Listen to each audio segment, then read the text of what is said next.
Assalamualaikum warahmatullahi wabarakatuh. Perkenalkan, nama saya Atika Mulyasari Dan saya Siti Rohmana.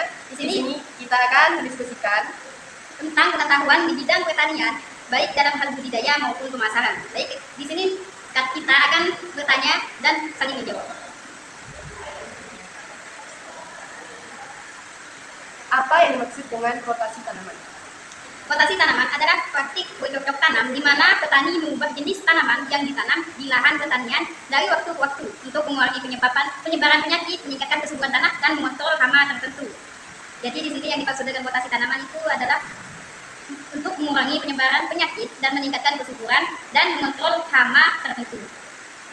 Kalau nggak ada rotasi tanaman ini adalah Ya mungkin penyakit bisa sering menyebar, juga cepat menyebar, dan kesuburan tanah mungkin agak menurun, dan kontrol hama juga pasti kalau nggak dikontrol pasti hama itu menyebar secara cepat.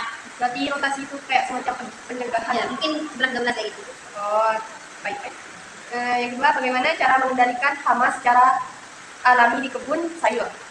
Beberapa metode alami untuk mengendalikan hama di kebun sayur adalah dengan menggunakan predator alami seperti lebah, menanam tanaman penolak hama, atau menggunakan campuran air sabun untuk menyemprot tanaman.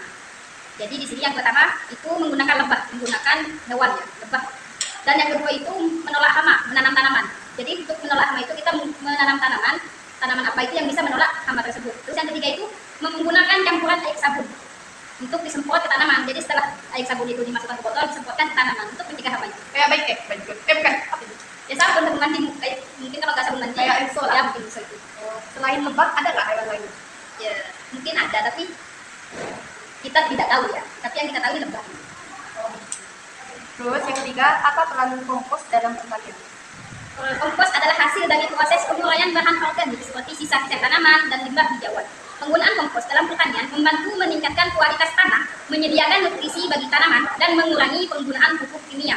Jadi itu adalah fungsi atau peran kompos dalam pertanian. Bagaimana cara memulai budidaya hidroponik? Langkah awal dalam memulai budidaya hidroponik melibatkan pemilihan sistem, media tumbuh, pemilihan tanaman yang sesuai, serta penyediaan nutrisi dan pengaturan lingkungan yang tepat seperti pH dan suhu air. Jadi yang pertama itu kita siapkan media tumbuh. Nah, yang kedua pemilihan tanaman yang sesuai, serta menyediakan nutrisi dan pengaturan lingkungan yang tepat seperti pH dan suhu air. Oh, kayak ada tata caranya itu. Ini sudah langkah-langkahnya sudah saya sebutkan. pH itu apa sih? pH itu seperti pH itu kayak derajat keasaman yang digunakan untuk menyatakan tingkat keasaman atau kebasaan yang dimiliki oleh suatu larutan. Dia didefinisikan sebagai logaritma aktivitas ion hidrogen yang terlarut. Oh, kayak gas apa lagi ya? Oh. Nah, kesimpulannya guys, dalam pertanian, rotasi tanaman dapat meningkatkan produktivitas dan keberlanjutan lahan. Budidaya hidroponik membutuhkan pertanian khusus terhadap sistem dan lingkungan. Pemasaran bagi petani kecil dapat ditingkatkan melalui strategi lokal dan digital.